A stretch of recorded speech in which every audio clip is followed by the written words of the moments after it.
Did you know that in the center of Turin there is a huge park with squirrels and a castle that looks like the home of a beautiful princess?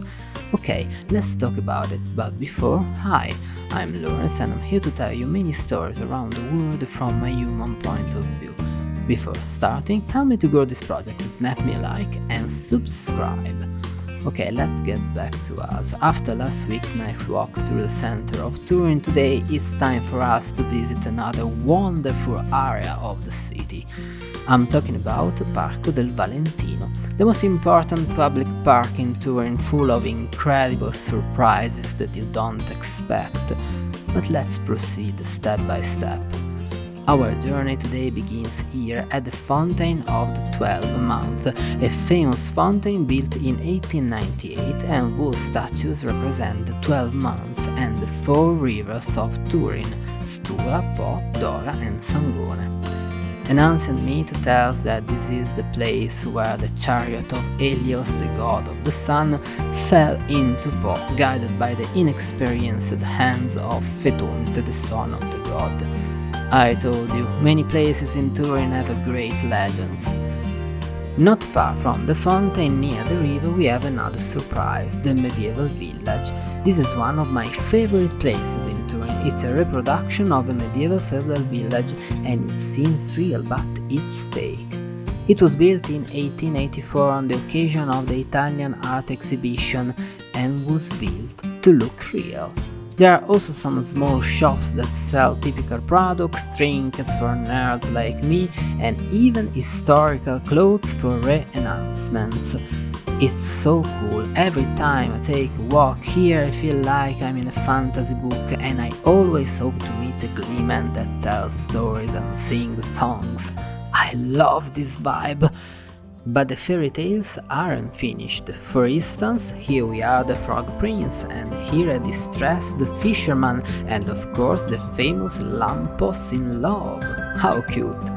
These little works of art are scattered around the park and are made by a very nice and talented gardener, a very nice person who truly loves his job.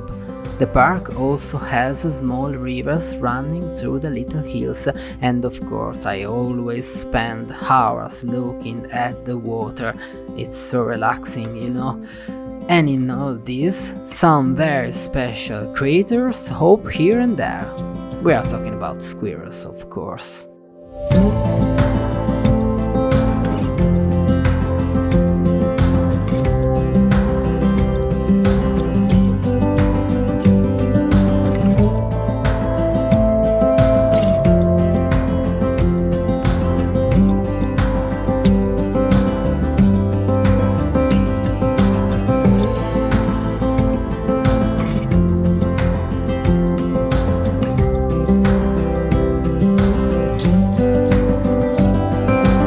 Yeah, I love so much squirrels. I always chase them to try and get the perfect shot, but they are so fast. These grey squirrels are not an endemic species here in Piedmont, home of the red squirrel. They have been imported and released into the wild some time ago. This type of squirrel is a bit larger than the red one and therefore actually poses a threat to endemic squirrels. But they are cute and friendly at the same time and I really enjoy photographing them. And now finally, in the end, here we are at Valentino Castle. It was built in the 16th century and during the period of the Italian monarchy it was a Savoy residence. If you don't know, the Savoys were the king's family in Italy until 1946. It's beautiful, isn't it? And there is also a legend. Stories tells that in the moonlight nights the ghost of a carriage towed by fired ice horses travels along the Po. It is said that they carry the famous Madame Christina, Princess of France, that she used to have a lot of adventures of a certain kind, if you know what I mean. Unfortunately, I didn't see anything that day, so I retraced my steps. I understood a very important thing that day, that was that sometimes if you chase too much squirrel, you could find yourself in a ghost carriage without even realizing it.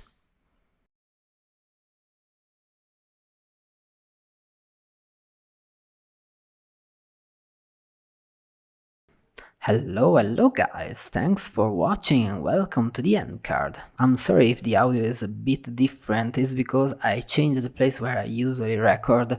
I hope it's good enough, otherwise we will try to improve.